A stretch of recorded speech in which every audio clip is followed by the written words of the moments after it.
Barbara. I'm Cheryl. And I'm Naima. We're three Black moms.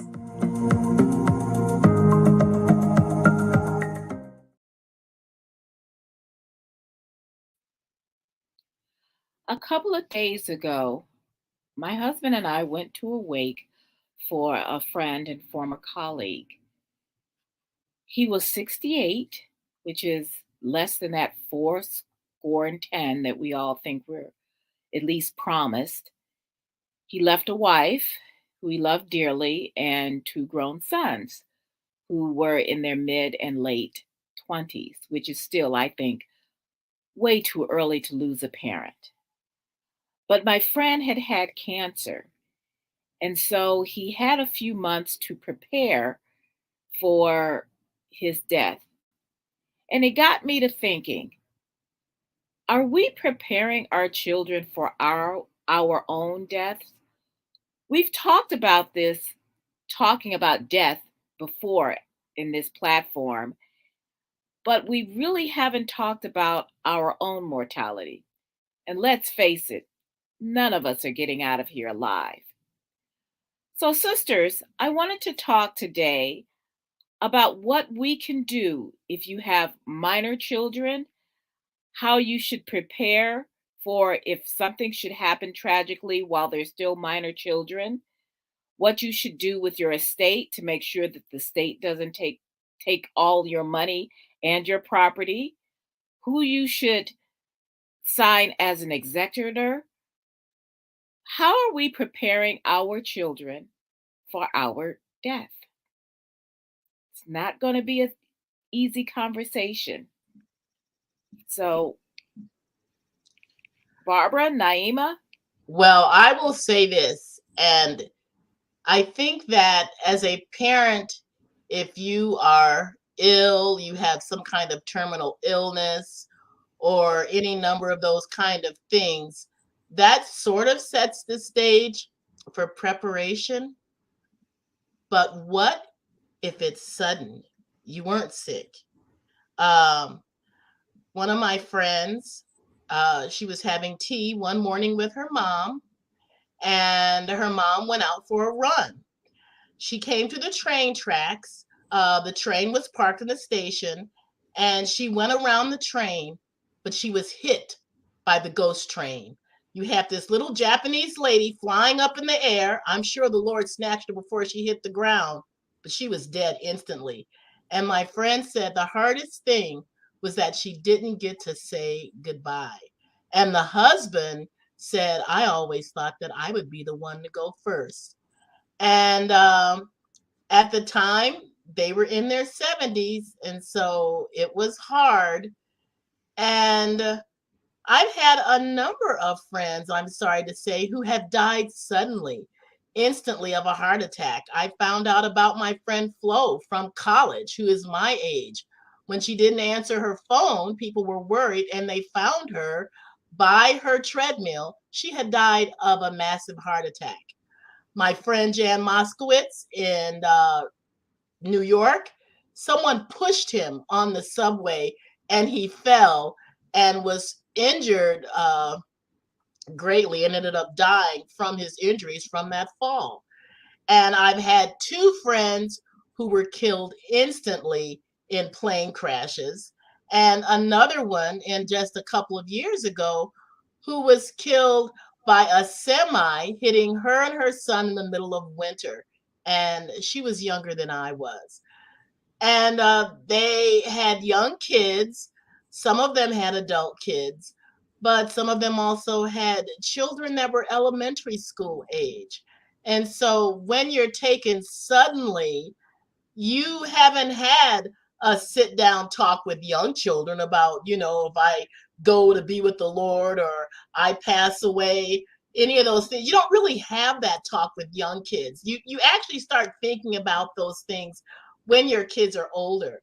And I will say during the pandemic, that it started like 2.5 years ago, and we were on lockdown, we couldn't go anywhere. Eric and I sat down and wrote our obituaries because I said, I can't remember everything you did. I don't want to be trying to do this at the last minute. And so we wrote our obituaries and sent copies to all of our kids, said, no, we're not dying, but this is what we want in case something happens and there's nobody there to take care of stuff. We got our financial aid things in order, went to a financial advisor, got all of our finances, our monies, our holdings, our bonds, or this or that, got that all situated so that things would be divided up equally between our three kids. And then we also went to one of those free dinners where you have to sit through a lecture about planning a funeral for yourself or a memorial service. And a person actually came to our apartment to visit and tell us all the things that would require to have ourselves buried without the expense being fallen on our kids. Now, my kids are adults, so yes, we have planned for those kind of things. We haven't really had the talk though. What about you, Naima? Well, I'll tell you, first of all, I remember when it's about a week before before Daddy went into the hospital, he had this big, thick notebook, all of his papers, insurance, everything. And he went over all of that with me. Okay, this is all my certificates, my papers, and and I'm getting a veterans burial, all that. I mean, he wasn't sick at the time, but we had been going through that cycle of him going back and forth to the hospital and that sort of thing. Which is the beginning of the end. Yeah. And so it was a week before his last time of going into the hospital. And we sat down and he went through and I'm so grateful that he was organized. He had all of his paperwork in order, all of his documents and everything. So there would not be any stressful situation. We know what he wanted said on his obituary, all his background, everything, his war record and everything. So I was able, and when the time came, I was able to write an article, which they published in the Chicago Defender about his life. And that was really nice. And I was able to put together the obituary for the program, but he had put all those things in place, and that was one of the things that I'm grateful for, that I didn't have to deal with at all. But one of the things that I realize is that a lot of times people won't talk about it because it's like the superstition of believing, well, if I talk about it, then I'll make it happen, which is ridiculous. It's going to happen when it's going to happen. And what happens is that you throw your family into chaos if you die without a will. Exactly. Yeah, I mean, you have to have a plan so that you don't have people fighting over what's supposed to happen. Now, I remember my mother-in-law, at one point she was telling me, well, when I passed away, I put my papers in a certain place. And she said, I can talk to you about this because I know my sons, they don't want to talk about it. And she was right. They didn't want to talk about it because oh, Ma, you're not going to die. I mean, so she knew that they would not be able to have that conversation, even though it's a conversation you need to have. And so, but things went smoothly with her. Even though it was more difficult because her she went through the stages of Alzheimer's, which is difficult for your children as they see you mentally leaving before your body is gone. So right. that was, I think, the hardest thing for them. I think it's difficult when you go suddenly and there's no preparation, no talk, nobody knows what to do, everybody's in shock. That's probably the hardest thing for any family, because a lot of times, especially if you have several siblings and you can't agree on what should be done, then families really fall apart then. So now with my own personal situation, because my husband Sultan was diagnosed with cancer, and even though they said it was terminal, we were like, well, we're gonna beat this, And so that was the spirit with which we had it, even as he declined. And there was a certain point where we knew that he was not going to survive this much longer. So I took Zakia out to dinner and we had the conversation. I said, it looks like I'm going to be a widow at a fairly young age. And she had very good advice for me. She was saying, well, Ma, he's already raised me to adulthood. So don't think, I got to get married to somebody to be a father for my daughter. I don't need a father figure. Just look for somebody for yourself. Somebody a little close to your age.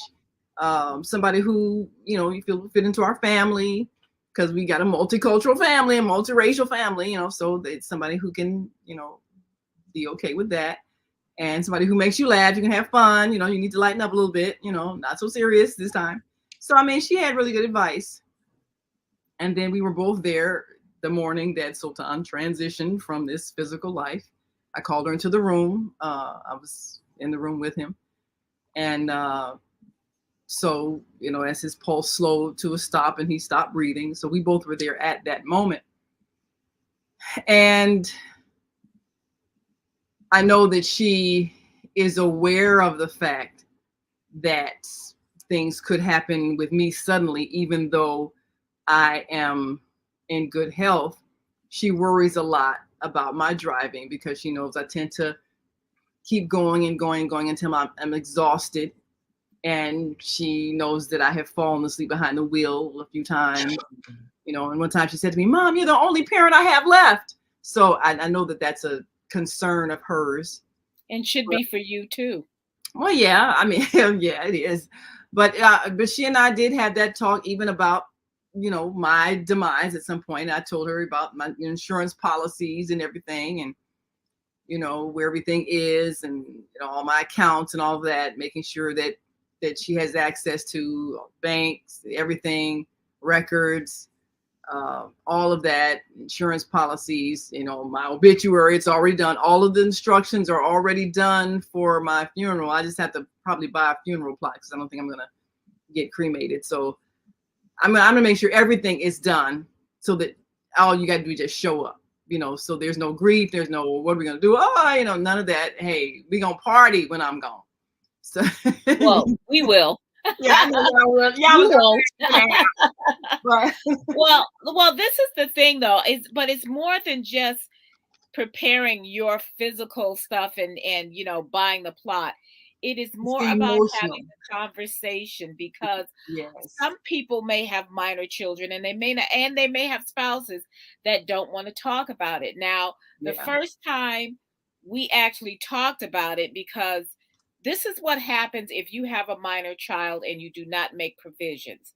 You may have family, but if you don't specifically say who is going to step in, the state steps in and puts your child in foster care until they can figure out who will take your child, even if you have family right there. And you have to understand that, because what happened with us was Sarah was going to go to Paris and Rome. She was 15 and she was going on this trip, and she was going in this school trip, which was great. And Sean said, well, let's go to Florida.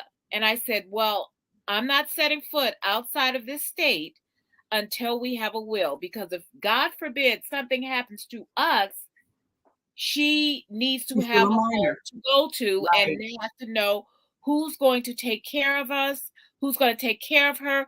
If one of my sisters is going to move into her house so it doesn't disrupt her life. I think, Barbara, you said you all would at the time.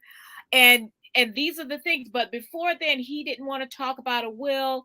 He didn't want to talk about, care for Sarah, because he says, oh, somebody in our family will step in. Well, yeah, somebody might, and somebody might not. He has two sisters here. She's close to, her cousins, but they have their own families and they live in other neighborhoods. They live in other cities. So that means that she would have to disrupt everything. And so I did not want that for her, and also with the stress of losing her parents. And as an only child, that would even be more stressful for her, going into a situation with a different home, even if they were people that we knew, and of course not knowing whether or not they would take her. See, that's the thing, is sometimes people make these assumptions and it doesn't happen. maybe there's a sickness or an illness in the house, or, people go bankrupt or something happens and they said, well, I'm sorry, we don't have the money. Can't do it now for And, whatever reason, because a lot of we different things happen to change. And change sometimes the the relationship changes with the people that you thought you were going to. Because I know when That's Zakia right. was younger, and Sultan and I had the conversation, well, if something happens to us, what family would we trust? And at one point it was one family. They lived in I think Racine at the time. And at another point it was another family, and they lived in St. Louis. So at different families at different times that we thought would be best for her upbringing if something happened. Now, of course, I mean, I'm glad we didn't have to make that choice, but things change. And Yeah. I don't know if either of those choices would have been the best choice based on how things changed over time, even as Zakia grew and developed and became who she has become. I don't know if their parenting style would have given her the direction she now has and the freedom she now has to be who she has become. So, And that's Girl, the I could thing. not agree with you Yeah. more. When you are younger, sometimes you make decisions that you think are going to be wise decisions of different people, like, oh, I like this couple and they seem like they got it together. That couple today is divorced. Uh, and you think, And if oh, your child is not, has not been legally adopted, they may just say, you know what, we don't have room for you anymore. yeah. yeah, Like you And that's said, things definitely change. And you have to, number one, I think it is important. If you have young kids, you need to know your people that you are willing to leave them with should something happen to you in an yes, untimely yes, manner. Because I think idealistically, when you're a young couple with young kids and you have friends and you're thinking everything is okay, but you don't know the intimacies of their households. right, And sometimes you might be setting your child up to be put in a dangerous situation and you think it's safe. So yeah, you need to really know your people, know what kind of situation that you would be leaving your child with. I actually know of a story, this is a true story, of a couple who had planned to leave their kids with someone, and those people turned out to be criminals, but nobody knew that. Yeah. yeah. Well, this is the thing is that, and COVID should have Wow. taught us that anyway, because there were so many people there were a lot of COVID orphans, even Mm. before the vaccine and even afterward. But there are a lot of people, they hadn't planned on this. Then they go into the hospital and all of a sudden, you've got young kids who are, orphaned, and the parents, or maybe the grandparents can take them, and they had planned on their life being different, maybe traveling or whatever. We had stories about that, and all of a sudden they're raising, preschoolers up to, high schoolers all over again. And they and hadn't so planned on it. and so we have to start thinking. And I remember even now, and all our kids are grown, and I've got the youngest one. But it's like the last time we went away, I gave Sarah my password to my bank account. And I said, okay, just keep this with you, because I said, if anything happens, you need to at least be able to access the money in our account, Yeah. because this is. And also you need to make sure that if you have a home, that you place that home in trust to your child. Don't plan on estate planning. Go to an attorney, or someone. Go to your financial advisor, like Barbara was saying, and make sure that your kids will get the money that the state will take if you don't do that.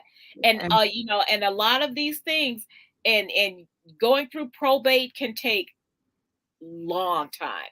And if yeah, your kids need uh-huh. something, then they need to have it then.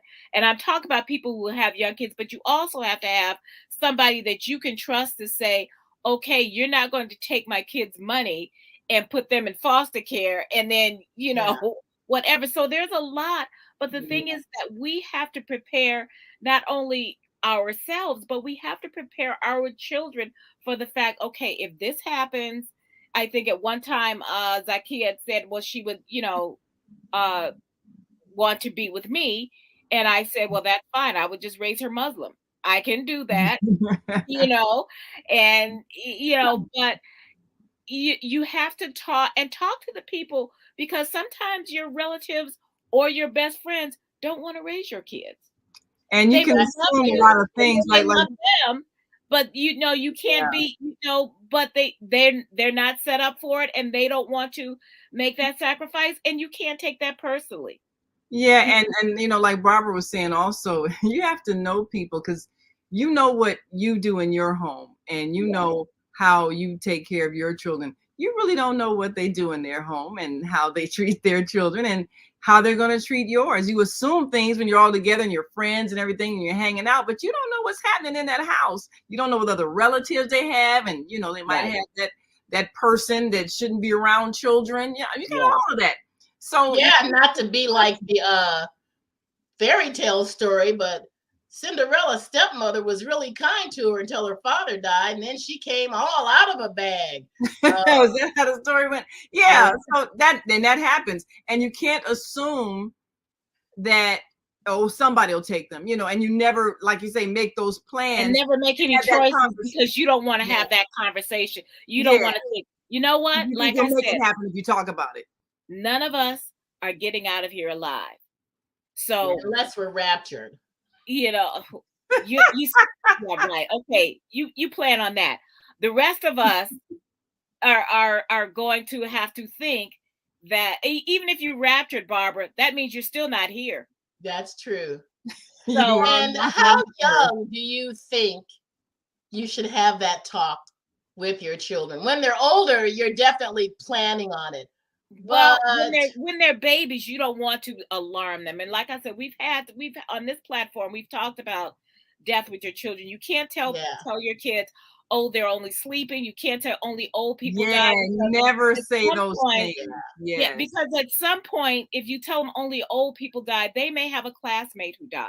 And that happens. So you need to say, well, you know what, we're all, and if you're a person of faith, I happen to be a person of faith also, I'll say, we will be together again someday, but I'm going to take care of you for whenever, I can't, I'm going to make sure that someone will always take care of you, because that's what frightens children, is that they will be left out in the cold. Yeah, and I think there's a little book that somebody, gave me when Sarah was little, and I kept it, and it was about, I will be there waiting for you when you get ready to come, but that's the thing, is that you talk to your children and you make it in stages. You talk to them little by little, and and if they're too alarmed, say, well, we're hoping this won't happen, but I'm going to be with you until the end of the age. There's going to be a part of me that is going to live in you, and actually cellular wise, it actually does. But, there's going to be a part of me that's going to live in you forever. And you know what? And you will always be able to talk to me. And that's if you're a person of faith. If you're a person of no faith, or you're an atheist, it's okay to say, well, when we're gone, we're gone. But you let them know that you will still make arrangements for them to be okay. And that's, whatever your faith journey is, or no faith journey, you still need to prepare your children for the fact that we're all going to die. And that's the thing is, but for the ones who are left, this is what I'm doing. And so we prepare ourselves, but we have to prepare our spouses who don't want to talk about it, and our family members who don't want to talk about it, and our friends who don't want to talk about it. Exactly. And the longer you live, the more you will see people pass on. I have to say, almost every other month, I will get an email message from my high school people who, handle the reunions. They'll send you a little message that someone has died. This is the season, when you reach a certain age now, of course. More funerals than weddings. Yes. And I think I mentioned this before, when Sultan and I first got married. It's like every month we were going to a funeral. That was how I got to know all his family. And then Zakia was born, and she's like 2, 3, 4 years old. I mean, that became our family outing. Oh, Uncle so-and-so passed away. Aunt so-and-so passed away. And so naturally, when you're going to funerals and a child is going to the funeral, the subject of death is going to come up. I think parents make a mistake, like you say, saying things like, oh, they're just asleep or whatever. You know, let them understand that you do your spirit leaves your body at a certain time, and it's okay. You know, like you say, I mean, people of faith, they have the language that they are going to use. Well, you go back to God, from God we come, to God we return. That's, what our faith teaches. So that was what Zacchaeus understood. And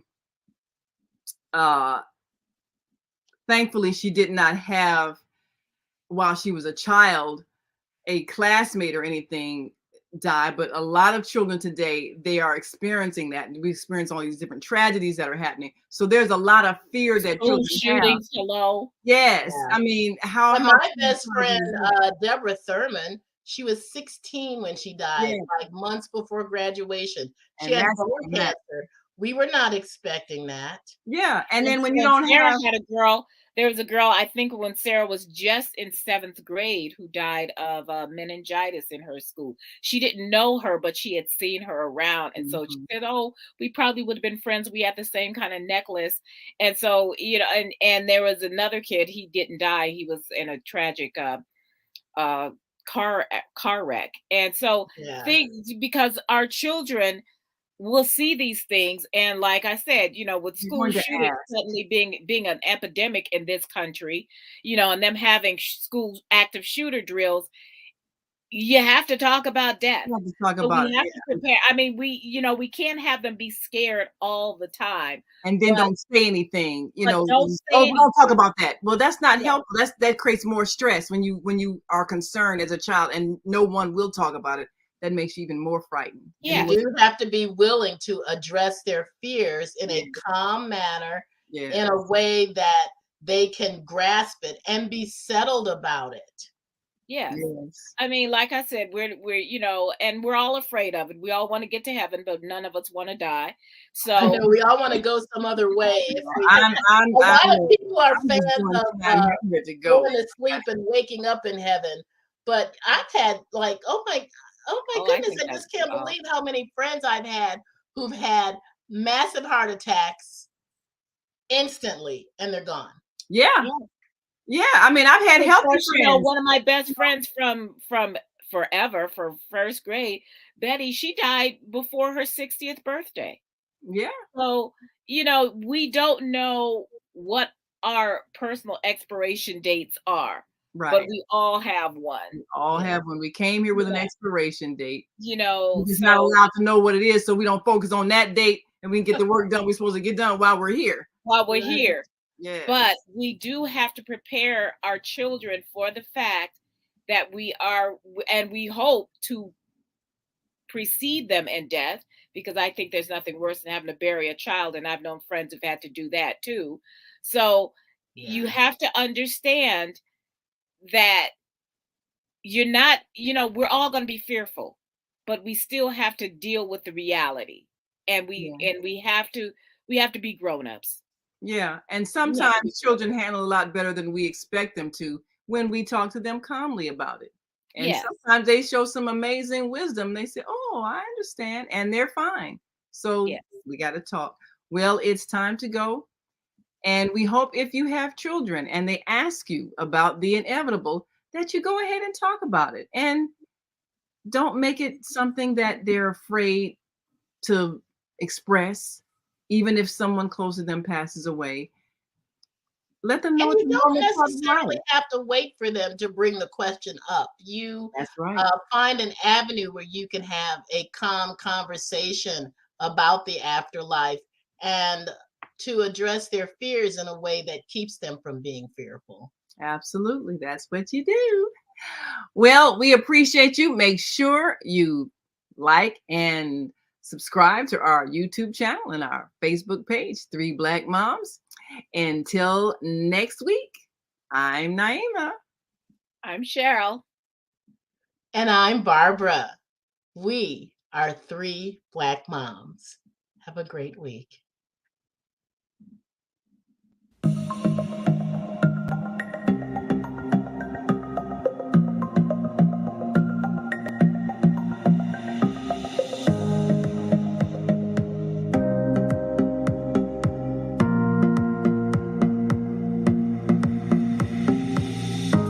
Hi, I'm Barbara. I'm Cheryl. And I'm Naima. We're three Black moms.